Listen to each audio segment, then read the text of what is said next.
आज good Friday.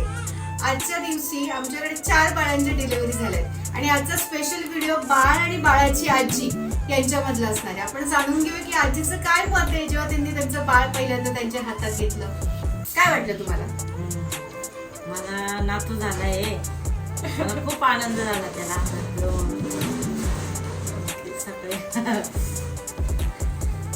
तुम्हाला काय वाटलं? मला पण खूप आनंद झाला, पहिल्यांदाच नातू झालाय मला. तुमच्याकडे लक्ष्मी आली आहे. मला पण खूप आनंद झालाय का पहिल्यांदा माझ्या घरी लक्ष्मी आली पावलांनी, नातीच्या रूपाने लक्ष्मी आली. तुम्हाला काय हो, मला पण दुसरी नात झालेली आहे, मुलगी नात झाली ना, त्याच्यामुळे मला पण फार आनंद झाला. जे नशीबवान असतं, पुण्यवान असतं ना, त्यांच्याच घरी मुलगी येते. मुली जन्म घेतात. त्याच्यामुळे दुसरी